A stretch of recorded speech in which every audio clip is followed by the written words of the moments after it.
Hi, my name is Renee Tuga.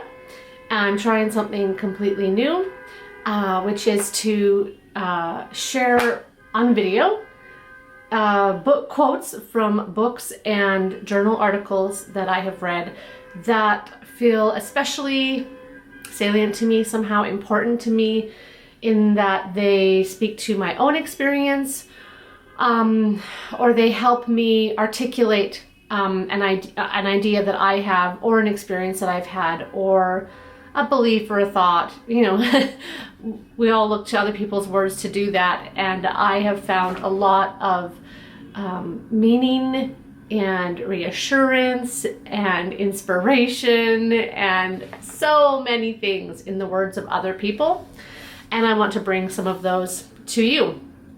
Okay, so I'm starting with this quote today. Also, you might hear a lot of horn honking outside.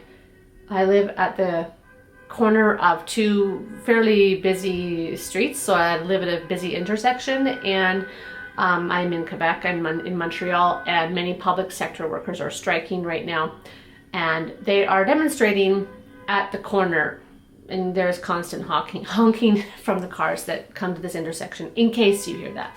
So, okay, to the quote. So this is from Christine Overall. It is an article called Writing What Comes Naturally. It was published in Hypatia? I don't even know how to say that. I don't even know much about the journal, to be honest. I think it might be, is it a philosophical journal? I don't know. The article, Writing What Comes Naturally, by Christine Overall. And I believe that she is Canadian, if I remember correctly, and just can't remember in this moment. In this article, Christine is talking about autobiographical philosophy, which is of keen interest to me, as I do a lot of autobiographical writing, and I also really enjoy philosophy at a certain level. You know, I'm not a philosopher at that academic trained level, but certainly philosophical thinking is a thing I enjoy. So this article, that's the context for it, and I actually used this article in a recent essay I wrote as a school assignment. So anyways, here's the quote. But feminists have to continue to resist cultural messages that say women's lives are not important, our experiences have no significance, and our feelings are excessive or uncontrolled and therefore irrational. Autobiographical philosophy is a way of talking back to those messages. As a feminist philosopher, I need to have the courage of my convictions and the willingness to investigate my own experiences critically. I need to see them as a source of information while taking them not as an unmediated reflection of reality or of myself, but as evidence for the intersubjective meaning and power of social concepts like women, academic, and philosophy.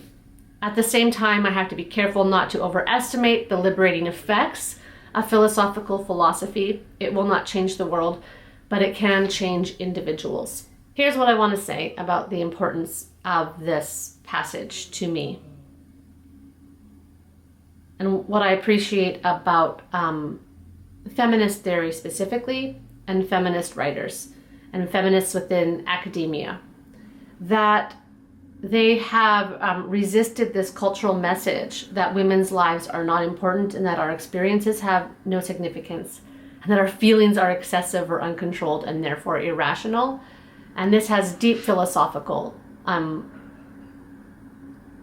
I'm going to say implications, but also there's deep philosophical foundations beneath even making those judgments on women's behavior and women's actions. But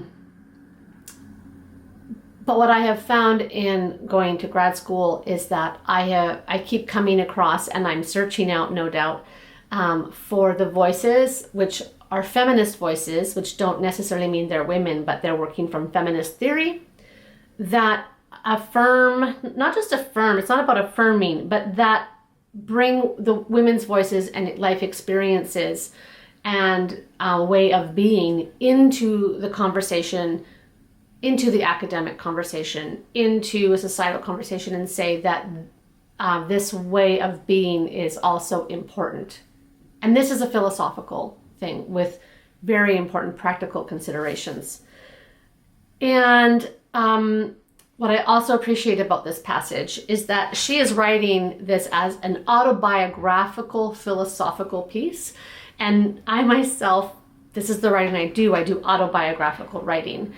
And to find, bona fide, I'm always looking for like these experts, right? Or people who are the experts, know what they're doing. To find like a bona fide philosopher who does autobiographical philosophy, who is looking at their life, through not just a philosophical lens, but like doing philosophy in that process, is very encouraging for my own writing and what I want to achieve, which she says it right here. She says, I have to be careful not to overestimate the liberating effects of autobiographical philosophy. I feel the same way. She says, it will not change the world, but it can change individuals. And I think this is true. I think the writing I have done and reflections I've done of my own life, it has changed me. It has brought about change in me, and it can influence and change other people, if not the world at large. And this in itself is also kind of a piece within feminist theory, the place in which the action happens. It's happening in these close relations that we have with other people, which is kind of a tangent, so I won't go there right now.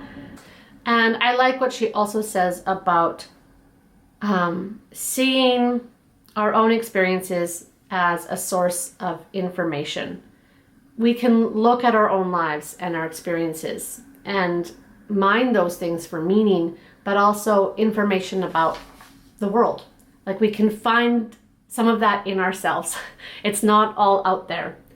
And our interactions with the world mean that we're going to see, I don't know, this gets really deep, so I'm going to just try to not go there, but we can see some of the larger themes of of what it means to be human, because this is a philosophical piece, in our own experiences. And we don't have to always be looking outside of ourselves. This also happens to be kind of tied in also with feminist theory. So anyways, there's a lot in this passage to unpack, and I cannot do it justice, but I just want to start putting out ideas out there, things that have been impactful to me or things that really resonate with me, and share them with you. So that's what this is. Thanks.